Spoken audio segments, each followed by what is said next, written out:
Hey guys, Zach here, and I wanted to let you guys know that Fieldwork is brought to you in part by General Mills. General Mills is partnering with farmers and suppliers to advance regenerative ag practices on 1 million acres of farmland by 2030.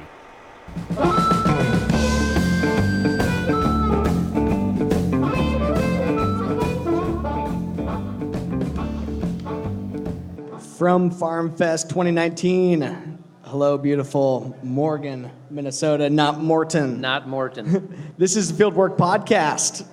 Thanks, everybody, for coming. Zach, thank you for coming. Thanks for coming, Mitchell. Yeah, thank you. My name is Mitchell Hora. I'm a farmer from southeast Iowa. And my name is Zach Johnson. I'm a farmer in west central Minnesota, just about 100 miles straight north of here. This is the Fieldwork Podcast.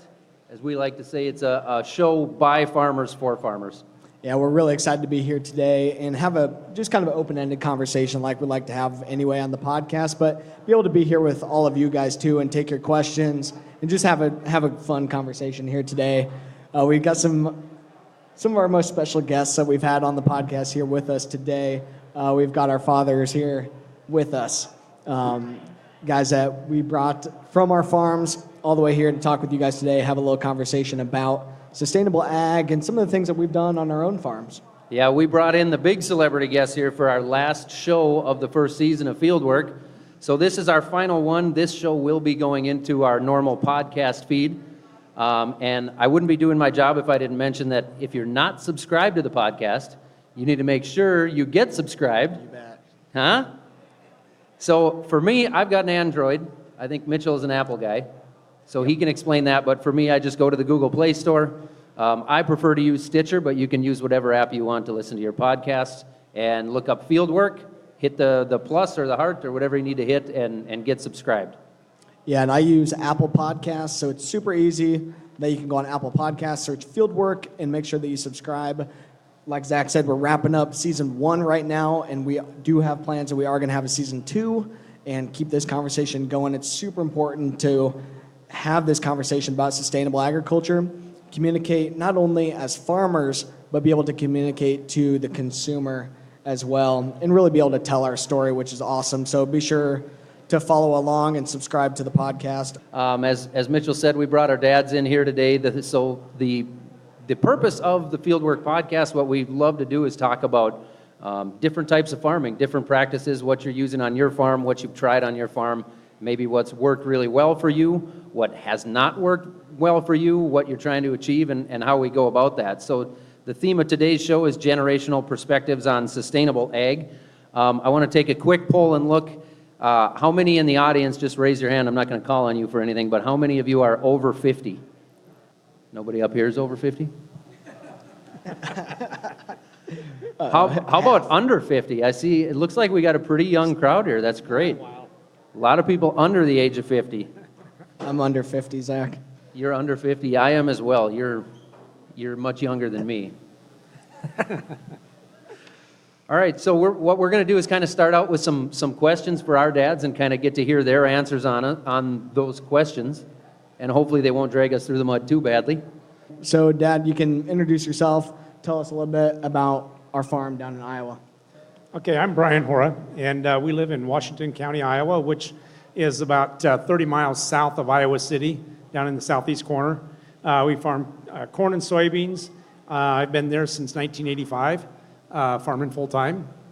And my wife is here as well, and Mitchell's our oldest son. We have 3 daughters that are all off. One's done with college, one's going to grad school, and one's at Iowa State right now. And then Mitchell's youngest brother, our youngest son, is David, just going to be going to Iowa State here in a couple of weeks. So he's the grunt guy at home. He got left home to pull soil samples this week. And a little perspective, southeast Iowa is as dry as probably any spot in the country right now. We had about a half inch of rain in the month of July. So we have the extreme opposite of what you guys have had up here. And he's having the fun trying to put a soil probe in the ground this afternoon. So good challenge for him. So maybe just one tidbit more on the cover crop kind of stuff and the no-till that we're using, and before we pass along to the Johnsons over here. Okay. So we started no-tilling back probably in the late 70s, no-tilling corn into soybeans. Started no-tilling soybeans first time in 1986 because of a real wet fall, and have no-tilled soybeans ever since into corn stalks. The cover crop, we kind of got started about 4 or 5 years ago, tinkering with it a little bit.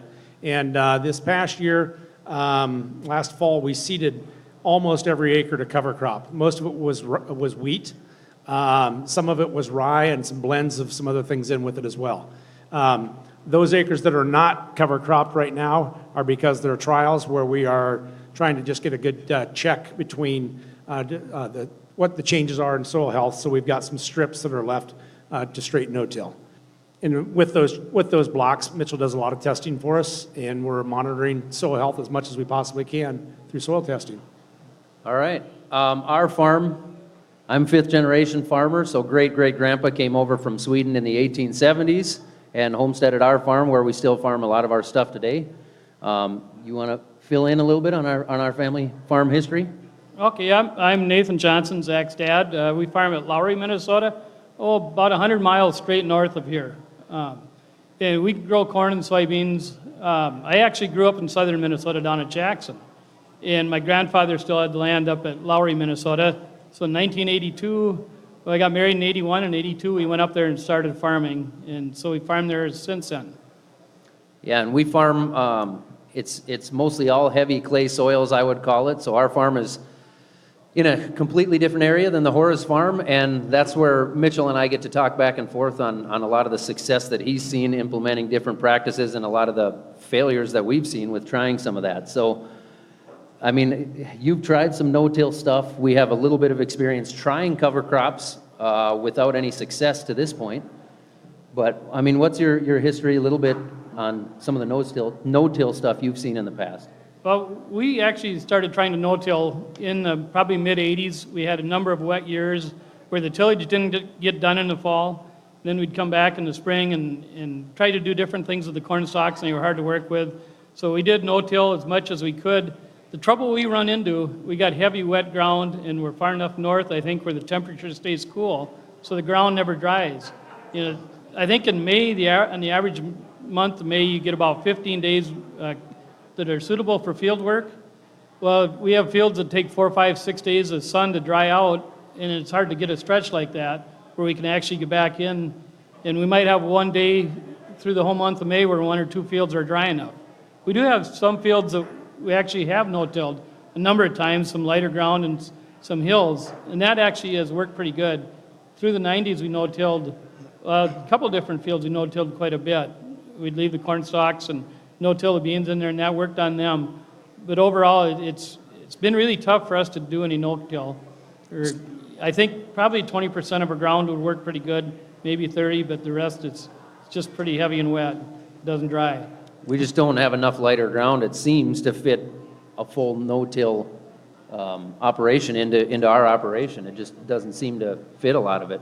One of the things that as farmers we're always dealing with is the weather, of course. And this year, the rainfall differences like that we've seen in Iowa and you guys have seen here, and we've seen in Nebraska and Missouri and some of these places where they've been way too wet, we have to be able to manage a lot of that water. And I know that's one of the things that you guys have worked on a lot. We've worked on it a lot too. We can tell you about some of our water management practices, but tell us about you guys' experience with drain tile and how that's been able to really be a stepping stone, a tool to be able to help to manage your farms properly. I think that's one issue that we run into where we're at. I think tile started moving up from the south and moved to north, and I think the southern areas were able to tile more. Probably in the 70s, I know a lot of tile went in probably in northern Iowa and southern Minnesota. And the tile just wasn't very popular even in 82 yet when I moved up there. Since that time, there's been a lot of tile, but we're getting restricted pretty much. So the spots where we really can't no-till, we also can't tile. They won't allow us to tile those. I think if we could tile them, or perhaps pattern tile some areas, then it would probably work to no-till. You think it would just make that big of a difference, that it would help drain the extra water from the soil profile? Not sure if it'd make enough difference, but I know it would really help. 'Cause Yeah. the thing is, we run in with no-till, everything muds up, and you're unplugging the openers, and it seems like a tough go, and we can't get anything done. Plus, it also seems like we're packing the ground when we do that. That's a big issue, is the compaction, which I'm sure it is in your area too, but Huge, yeah, maybe that just seems huge around us. Yeah, so that's part of the problem, as farmers. If we go into our fields and it's too wet, then you smash that soil down and it causes even more problems for years in the future. And then you have even more issues, more headache to deal with. But maybe share some of what you've seen with drain tile over a couple different generations now too. Yeah, well, there's a lot of ground down in our area that's been tiled for years. In fact, we spend a fair amount of time trying to fix tile that were put in by hand years ago, and then eliminating also the old clay tile that we've got. But the pattern tiling has become a lot more popular, and down in our area, we also deal with a lot of tile terraces. So we have inlets above the terraces, and try to take the surface water, keep it from moving down the hillsides. Where we're at, clear down in southeast corner of Iowa, those of you familiar with the way the rivers that start up here flow all the way down across the corner towards the Mississippi River, and we're down in that corner where all those rivers kind of come together. So we've got the flat ground up in the high areas, but as you move towards the river, the slope gets pretty steep. So we'll run the tile terraces, catch the water, and one of the things that we really noticed this year was, as we had roughly 15 inches of rain during the month of May, about a 5-week stretch in there. We were watching some of the fields, some of the neighboring fields that were, some just straight no-tilled, some of them were conventional tilled, but we saw a lot of water going over the backs of the terraces this year. And Mitchell and I were amazed. We went out to some of our fields where we've been cover cropping for 3 or 4 years, and we looked at those terraces, and there was no water in any of them. The tile that's down underneath there was doing its job of pulling that subsurface water out, and we infiltrated a tremendous amount of water and had nothing moving off of the surface. Carried through into a field where we planted soybeans in April this year. Didn't get the cover crop sprayed. It was wheat, wasn't planted real thick, but we didn't get it sprayed until June. It was heading out. But with all the rain that we had on it, there's not a gully on the farm. And there's not really a flat area on that farm either. It's got some good roll to it, but we didn't have any water move off the surface of that thing that took a gully. Yeah, so I think I want to make sure everyone fully understands kind of what we're talking about too, and that what a terrace is when you have the side of the hill that is sloping down and you have a big hillside, you can catch a lot of water that all flows down that hill together by gravity. And what a terrace is, it's kind of a little bump in that hill. It's a little bit of a hump of soil and grass that catches that water. So instead of rushing all the way down the hill at one time, it slows it down.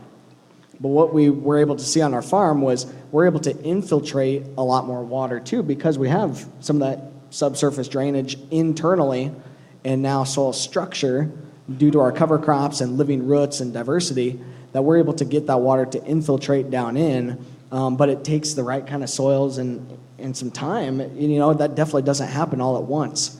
And you do see some uneven fields, especially that have been recently tiled. A lot of you have probably seen that, where you can see where the tile is beginning to work, and you can see where the tile isn't working yet. Mm-hmm. It's really uneven.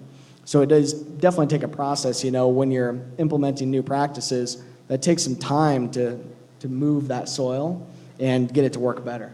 Yeah, I mean, that's one thing we found is that drain tile on our fields has just been huge, just adding it in places where you think maybe don't even necessarily need it, and you put it in there and all of a sudden that crop just wakes up. It's like it's a whole different field, that area, just by getting that little bit of extra water in the profile to move out of there to add some sponge effect or some bounce to that soil.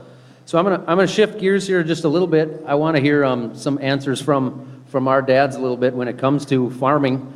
A little bit off topic from drain tile, but what I'm interested in is what do you like most about farming?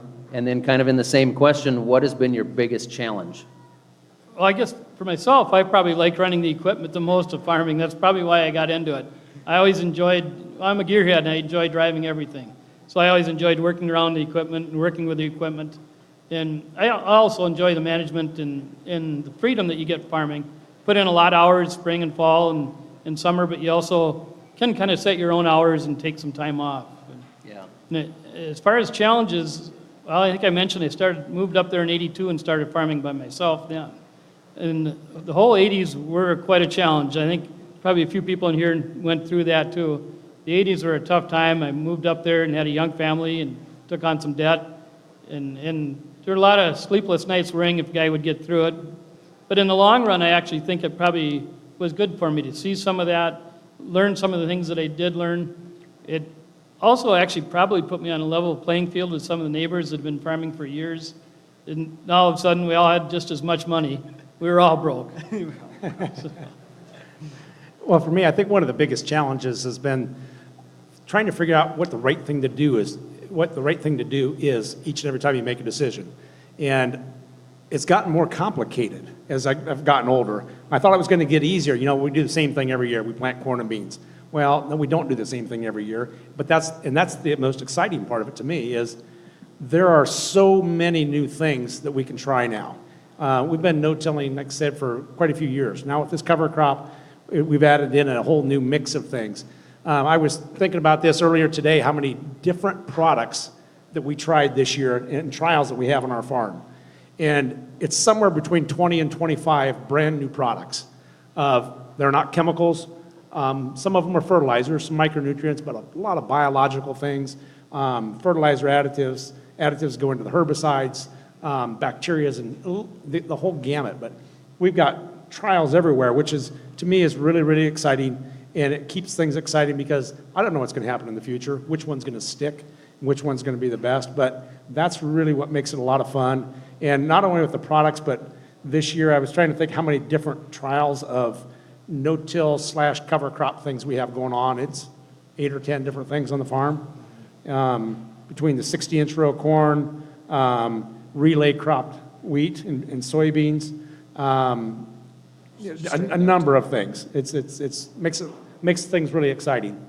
Let's talk a little bit about sustainability and the environment, and what's your thoughts, I guess, when it comes to your generation and the thought about the environment and then versus other generations and what we can do to make sure that farmers stay in a positive light and are able to make sure that we are doing things sustainably. What's you guys' thoughts on that?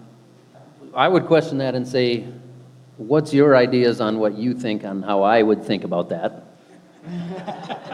Let me think about that for a second. Yeah, could you repeat the question, please? No, I have no idea what I said. How do you think we view that differently when it comes to our practices and the effects that we have on our natural resources? Well, actually, I think pretty much all farmers are really concerned about the environment. They all want to take care of the land, probably more than anybody would ever think. You know, you get the people from the cities that think it's all corporate agriculture out there. They don't care about the land. They don't just are in it for the money. It's not that at all. And I know you're trying to show that on your YouTube channel some, and the people need to realize what it is. But as far as what's happened, I think, with the environment, I think it keeps getting better over time. I can remember when, in the 70s, when I grew up in southern Minnesota, we started farming, the chemicals first came out. And we actually had a neighbor, he'd mix up atrazine, and he'd mix it up, he'd get it in there with his arms and stir it up, the atrazine. And now we've come so far with all that, the way we handle the chemicals, the way we got the swath control, you know, and the GPS that shuts the sprayer off when it needs to. I think we're doing a lot more for the environment than anybody really realizes. And I think that's going to continue. And I think it's great when we get young people and you get new ideas, and like you said, you've got a lot more tests. When I was younger, we used to run a lot of tests, and then I kind of got away from it some. Now Zach's moving back onto the farm, and we're doing more testing. He spends time in the winter and researching things, so I think we need to keep it moving and get young people back in there.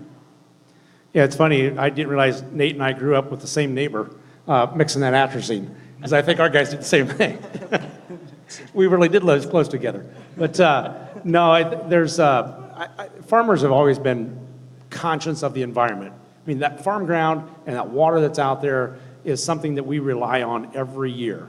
And as we go back out there for the next year, we have to be conscious of it because we're protecting the investment that we made there in the land and want to have it for a long time. Our families live there, and generations are going to need it in the future as well. So there's an economic advantage to protecting all of that. Yeah, well, I think that's a big key to it that I always try to get through to people that don't understand our way of life is say, you know, if I don't take care of my natural resources in my community, then who does that affect? I mean, that's our family. That's my kids swim in the lakes out there. We drink the well water. mean, that's our natural resources. That's how we make our livelihood. Totally. So if we don't take care of it, it affects us first before anybody else is going to care. Yeah, and I think, like we brought up here, farmers really want to do the right thing, and we're glad that we get to share and tell that story. And it's all about what logistically and economically works for that individual situation. Just like how we have to take care of ourselves as individuals, we have to take care of our soil and our farms at an individual basis too. And so now we just like that we have the tools and technology to be able to do that. Any You're questions supposed to have from a you question guys? for me. What do you have? Oh, okay. Well, I know we've tried cover crops and no-tilling probably more in the last few years. For me personally, there's nothing I would like more than trying to get away from tillage and spending the money on tillage. So we've been trying some different things and done a little bit of no-till. And what are your experiences that you think of the no-till, and how has that come around from what you thought it would be like 2-3 years ago? Well, I grew up with conventional tillage. We're still almost all conventional tillage. And I guess my thoughts on it are quite possibly we could figure out a way to make no-till work on our farm. But I also believe that it would definitely take some time. It's going to take some years to build up that soil structure and make that soil what it is. So the question then becomes, how do you manage through those years of trial? And, you're not going to turn, we're not going to take 2,000 acres and just switch it over to no-till. It just, you'd be done. It just wouldn't work that way. So how do you find the equipment or pay for the equipment to either purchase or rent it? And then who's going to go out and run it? And then what tractor are we going to use? Because we're going to have to take a tractor away from something else to go run that piece of equipment. And just fitting it in with the operation where right now we're set up to run the acres that we have with the machinery that we have and do the best we can to be as efficient as possible with what we have on our acres. So all of a sudden, if we throw a wrench into that, then how do we manage that to try to turn some acres over and maybe build that soil structure up? And then year after year, if we go 5, 6, 7 years, and the soil structure, maybe it'll build up and be great after that, but how many years can you take that hit before it is built up if there is a big yield loss? And then what if we don't get it to work? Well, and you've got a good story on that whole deal too, on catastrophic failure in trying new things. And when we jumped into this stuff too, Sure. It was not a smooth ride. No, the first year we got into the cover crops, we made our mistakes. Planted too much rye, planted it way too thick, and probably let it grow a little bit longer than we needed to in the spring, didn't get it killed right, and we gave up some yield. But in the process now that we've taken the time, that was a small area. We've got another one set up this year where we had this relay crop trial, and because of the weather, there was 3 or 4 acres that didn't get planted until the middle of July. Again, it was just a plot. First week of July, I guess we planted it, and some of those beans are still laying in dry dirt because they haven't had enough water on them to germinate them. But the rest of the plot looks extremely good, and we're going to be planting beans next year into a standing rye crop and harvest the rye probably in July, right off the top of the beans. And I think the way those beans look right now, they're going to make probably 50, 55 bushel. And this is a pretty tough hillside. So I think, trying something new and different and not being afraid to try some different things is the fun challenge. So we won't get into this story too much, but just for context, what we did was we planted wheat last fall, and then we planted soybeans Mitchell, I into believe the it's wheat. Yeah, sorry, it's wheat. But we planted the wheat last fall, and then we planted the soybeans into the wheat. And then this year we harvested that wheat over the top of the soybeans. And so the soybeans were already out there and growing, and those look phenomenal. But what happened, though, is we weren't able to plant all of our beans into that wheat until July. And then we got no rain in July. So we saw some things that were really great and are promising and make us want to try more next year, but other things that was a total loss. And there's no risk mitigation tools, insurance, or any of those kind of programs do not cover any of this stuff. So it's taking it out of our own risk, our own pocket to try some of these things, but that's why we have it on a very small acreage too, and just trying new things and trying to experiment. And it's kind of fun too. Right. Well, and then, like we talked about yesterday, it's fun to come up with a plan and think you know what's going to work, and then all of a sudden, Mother Nature kicks you in the face, and all of a sudden that doesn't work anymore. You can't get that done this year because it rained at the wrong time, or it didn't quit raining, or something broke down and then the rains came, or, you know, Mother Nature controls so much of our life. There's only so much we can do. Yeah. So some really good stuff here. I have been told that we're going to do questions for everyone at the end. But any last thoughts from you guys maybe before we switch out and get some new special guests up here? No, it's one of these things. As years ago, I remember being at a conference. I think I told Mitchell this at a show he spoke at last year in Cedar Rapids, Iowa, where he was talking about soil health. And I reminded him that in 1986, I did the exact same program at that show on no-till. So I think it's kind of funny how the generational things, how the communications, a lot of things stay the same, but then things change with social media and the way you guys are able to communicate with people, not just from your home states, your home counties, but around the world, and send the message out. And it's a tremendous opportunity, and it's exciting for us as dads, as family members, to sit back and watch to see how the world is changing and how American agriculture and the young farmers are affecting what's happening in the entire world. You really think anybody uses social media, though? I don't know. Apparently some kids wanted your autograph for some reason today, Zach. I think don't know if that's it's because a of that fad. or what. It's a fad, yeah, it's a fad. You have any closing thoughts? No, I guess I would just agree with pretty much everything Brian said. It is fun to see the kind of some things that are similar, and they come around and go again. So we get to make the same mistakes every 30 years. Yeah, it's fun to watch somebody else make that mistake instead of actually doing it yourself. It's very encouraging. Well, guys, thanks a lot. We really appreciate having you guys up here with us today, and we'll bring up our next guest here. Our We'll keep next this guest. conversation rolling. Thank you, guys.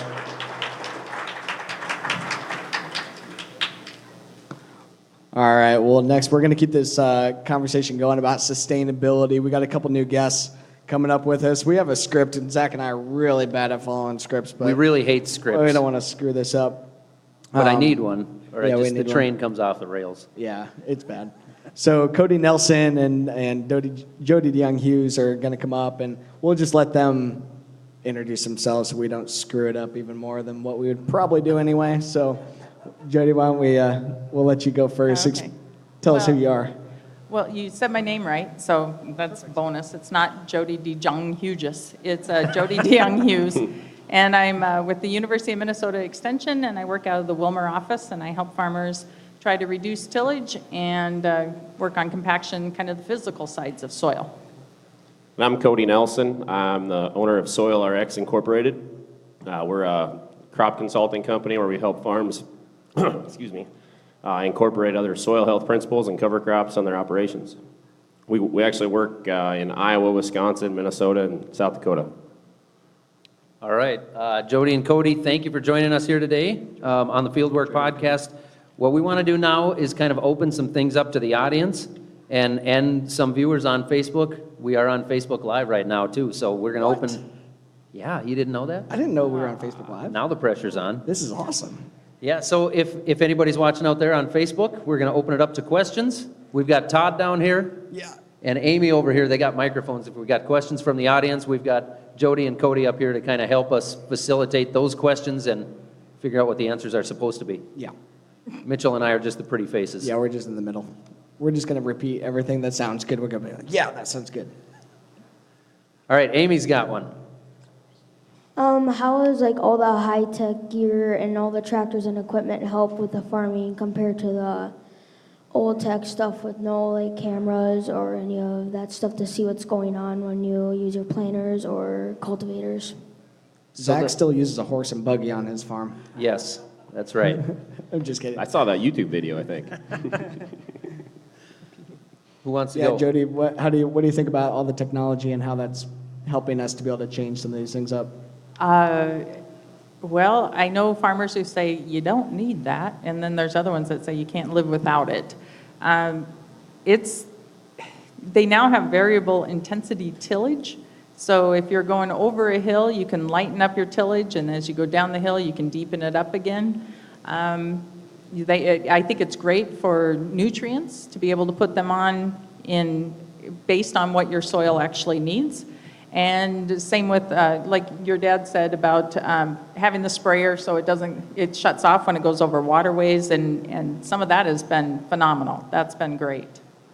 I think a lot of it just helps us be more efficient. And like we were talking about before, trying to move forward and always do things better. You know, we know that we're pretty good at what we do, but how can we do better? And the technology that keeps coming really helps us to be able to figure that out. And a lot of that comes from information. Once we have that information, we can look at that and then develop, whether it's the iron that we're developing around it or the software programs, it just helps us be more efficient. Use less chemistry, maybe less fertilizer, maybe less seed than we were putting in the ground before, and just figure out how do we do more with less. Absolutely. Really good question.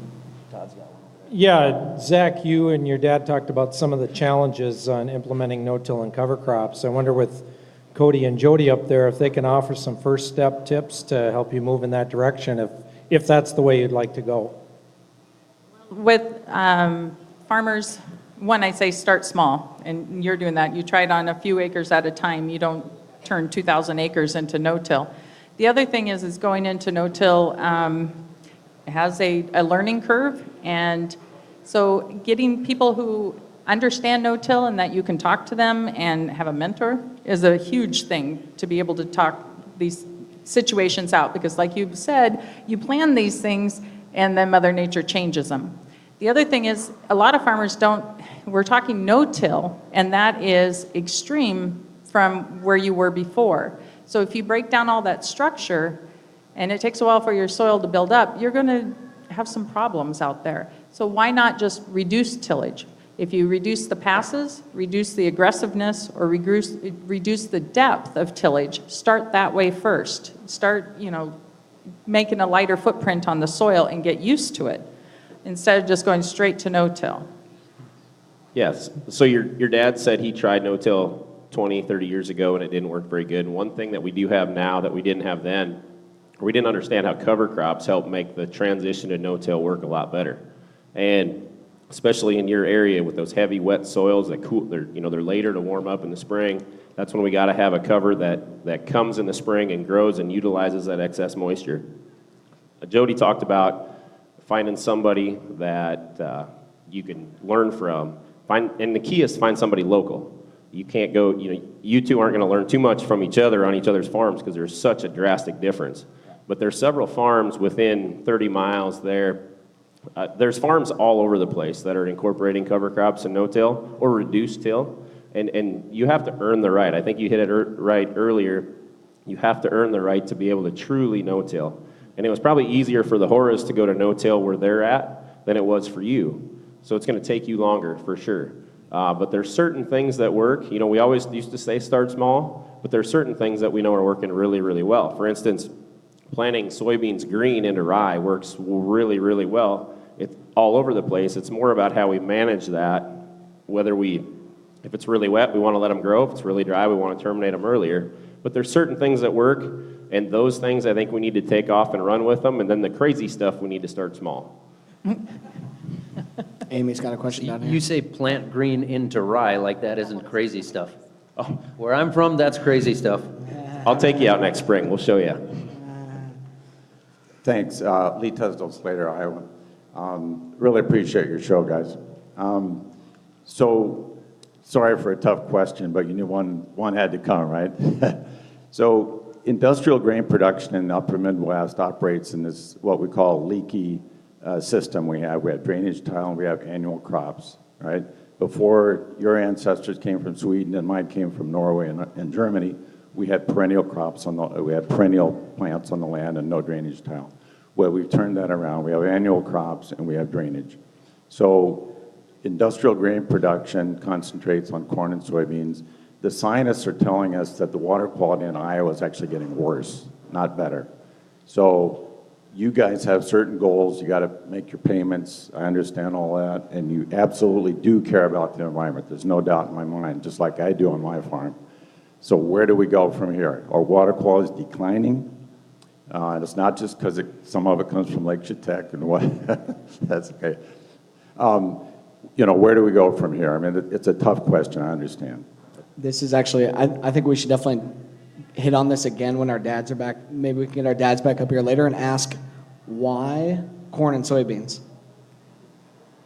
But I've got an answer too, but that was a really, really good question on why are we in the system that we're in and farming the crops that we are, and now we're set up, the entire supply chain, this entire industry is set up for raising corn and soybeans and raising them really well. The better entire than anywhere industry else is in the built world. around corn and soybeans. And we can raise them better than anyone in the world. Well, because we focused on production, and we're good at it. Yeah.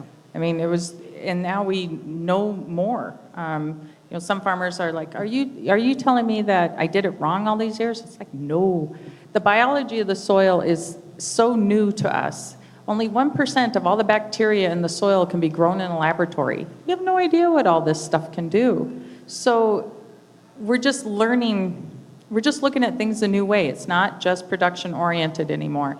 We're starting to look at more things and looking at like snert in the ditches. That's starting to really bother people and farmers alike. We're finding in west central Minnesota that we're getting anywhere from 2 tons of soil moving to the ditch to up to 33 tons in one season. That's a lot of our soil that we can't get back, and we have some of the best soil in the whole world. We don't want to give it away. We don't want to give it downstream. And I think it's just an awareness. I think with the social media, there's just more stuff out there. It's just been a whole movement that's coming. And we weren't wrong before. It's what we knew. Zach, why corn and soybeans? I would imagine because that's what the market demanded and still demands, like you said. I mean, at one point, that's what the market was saying, we want you guys to grow. That's what you're really good at growing. That's what's going to pay on these acres. So that's what we went to. We went to corn and soybeans, and then the infrastructure built up behind that, and that's still clearly what's in demand. I mean, that's how you make the money, or try to make the money, on the acres out here. Yeah, I think it's been fun for me to drive around some of the neighboring farms around here and see sugar beets and sweet corn, and not a lot of diversity, but a little bit. But a lot of it, there's not necessarily great markets set up that pay and make it work economically, because we have fixed land costs, we have fixed costs for our equipment, and a lot of other costs that factor into there that we have to deal with and that we're going to have every year no matter what we're growing. So we have to factor that into the marketability too. Yeah, the infrastructure has to be there. You have to have somewhere to take that crop if you're going to grow something besides corn and soybeans.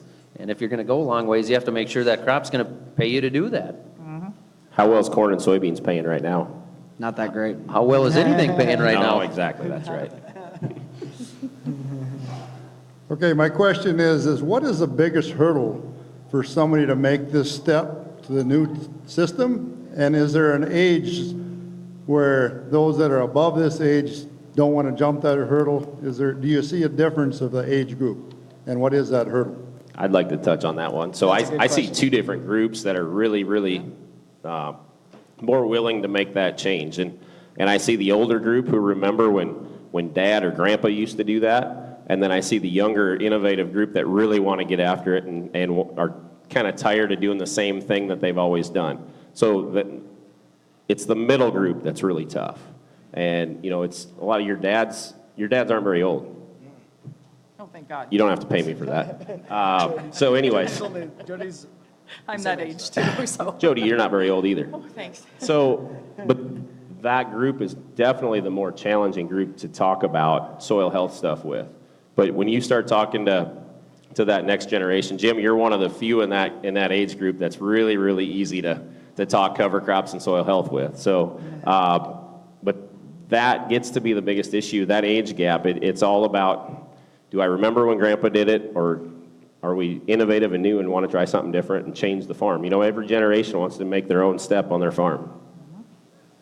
Well, I've seen a couple of different ways, just from the people I visited. A lot of times it's the younger kids coming out with the new ideas. And then I think the dads are kind of feeling like, are you saying I didn't do this right. I mean, they've been doing it for years and years. It's worked. Why change it? Then I've had a few farmers, older ones, call me and say, my son just got out of college and he wants to come and just tear everything up. He just wants to go, and then go off to the lake or something. So I've had them go both ways. So you just work with where they're at. More of an individual situation than it is necessarily generational. Right, yeah. It just depends on the person. Yeah, I think I've kind of seen that too. But for every person, it's kind of maybe it's getting to what is their holdup, and I think a lot of it's a mental thing too, like you said. So that's what I've picked out of all these answers is it's just a mindset kind of difference, and each person is going to be individual, and just we have to have the conversation. We always like to pick on the coffee shop, right? You don't want to be the one that everybody quits talking when you walk into the coffee shop, and that is really some of the biggest issues with changing in agriculture. So that's why I drink pop. Exactly. Yeah. Yeah. You don't have But to you worry go to about the it. bar Yeah. and they talk there too, so. Oh, I do go to the bar. So. We got a Facebook Live question? Yeah, we have a question from Brady. He asks, Cody, how can a guy like Zach better incorporate cover crops on his cold, wet soils? She read that very professionally. She did.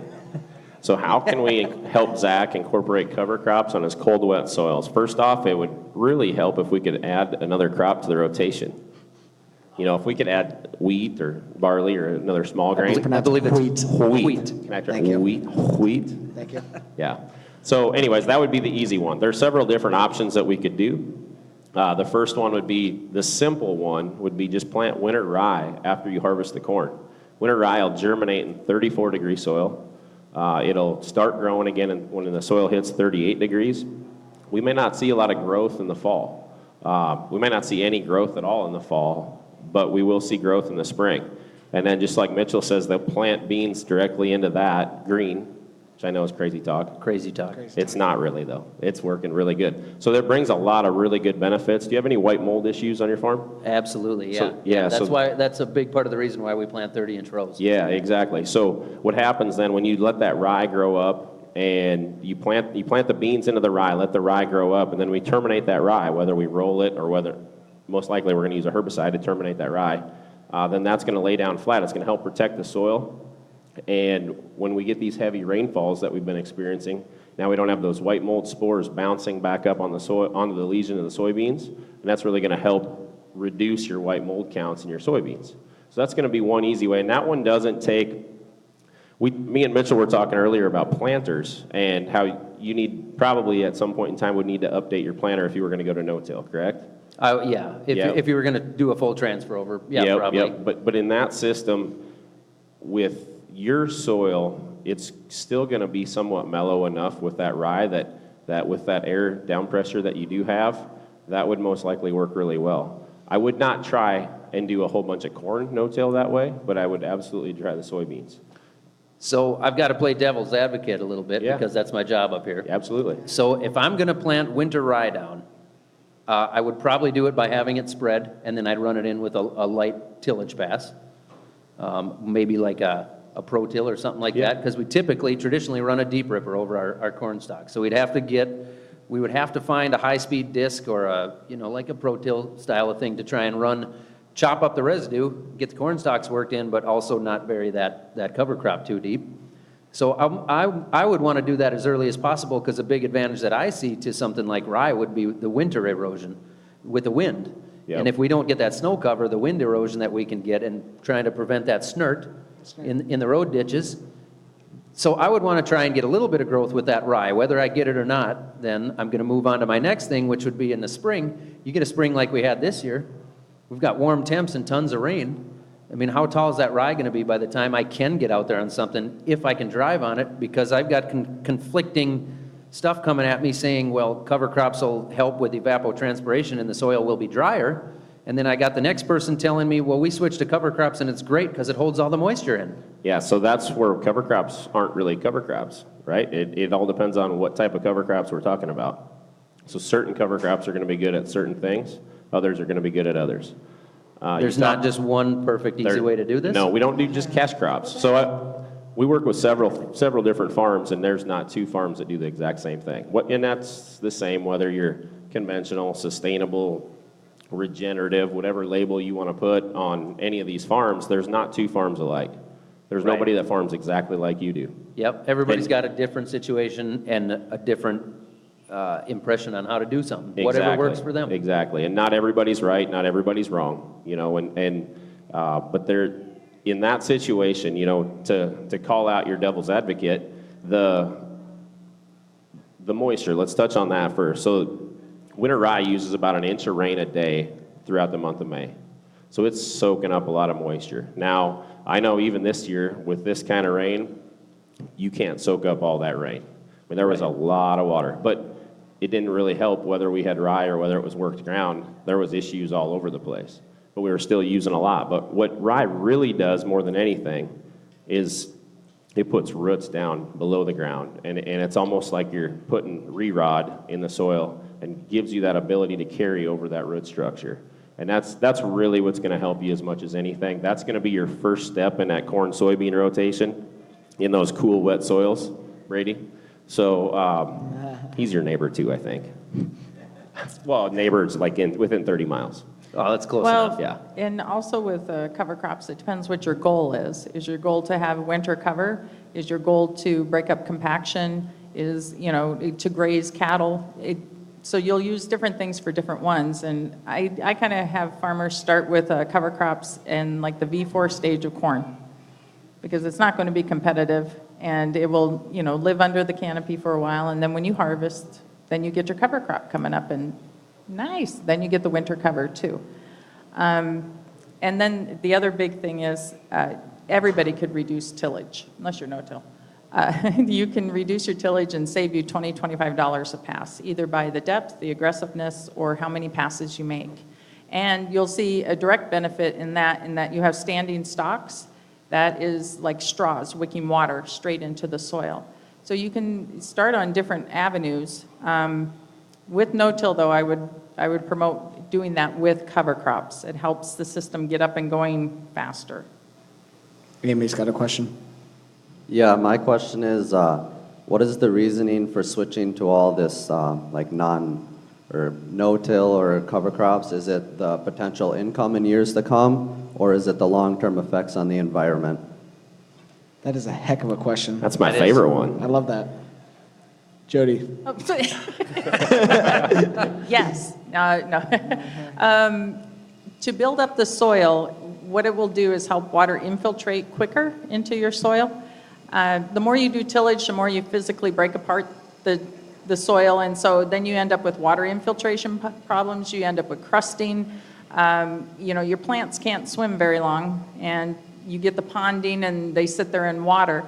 And if you can get better water or better soil health, which is better structure, you get that down into there. Also, structure has a benefit. You know those little aggregates, those little PEDs you see out there? Pull up some grass plants, and you'll see them hooked on there. I didn't bring any with me.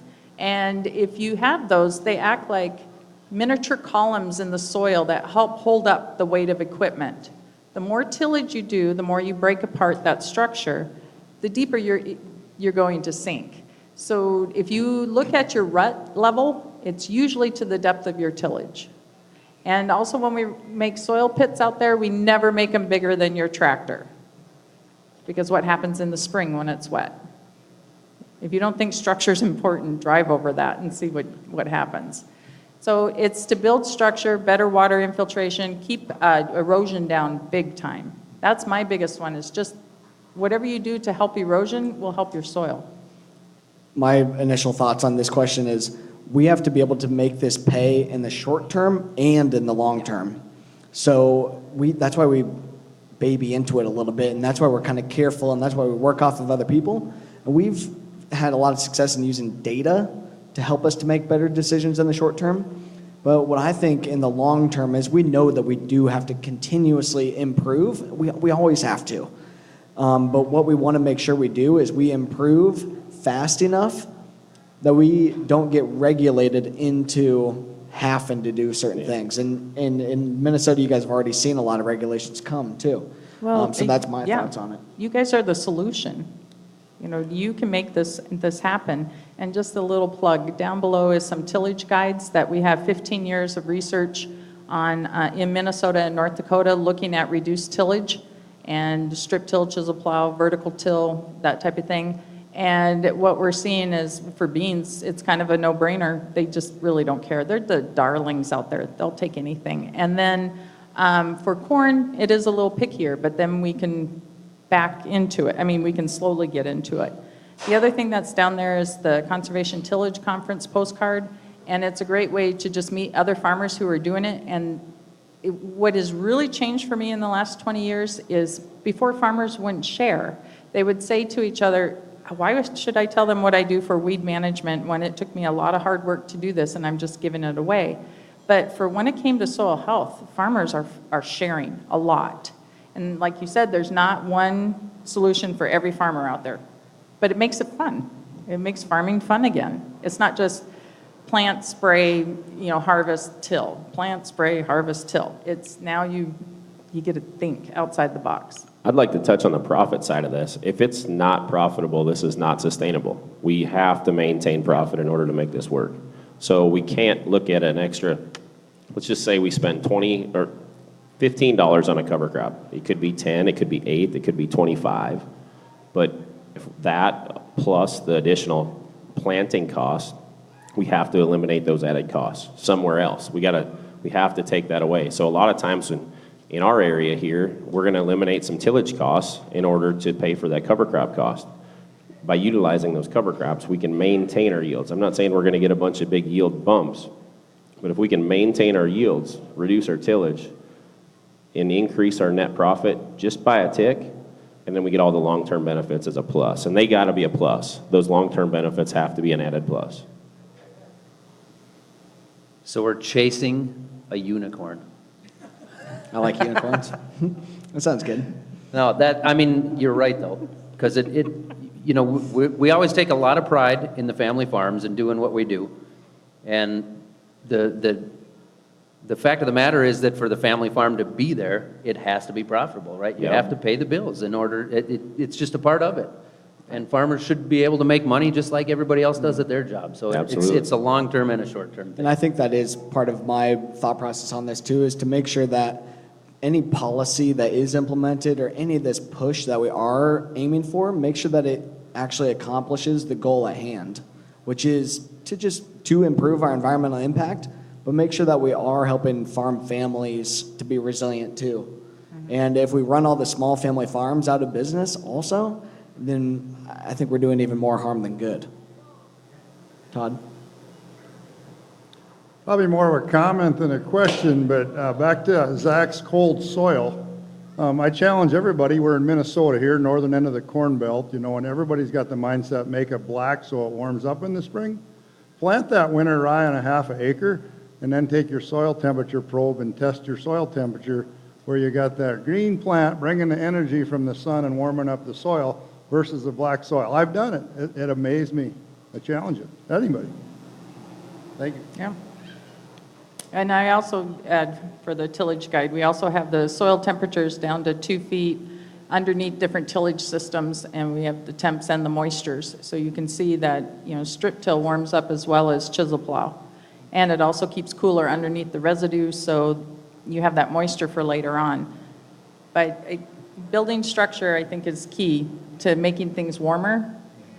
And increased biology. Getting the airflow, getting the airflow and just that soil to actually function and to have connectivity through the different layers of soil, and that's that structuring component to it. But yeah, that's a really good point. We've got some data too on some of the different temperature components. And it really is a holistic change that we're making here, and temperature and some of those things wouldn't always be something that you would think of when you're talking about implementing a cover crop or changing your practices. So it's a really good point.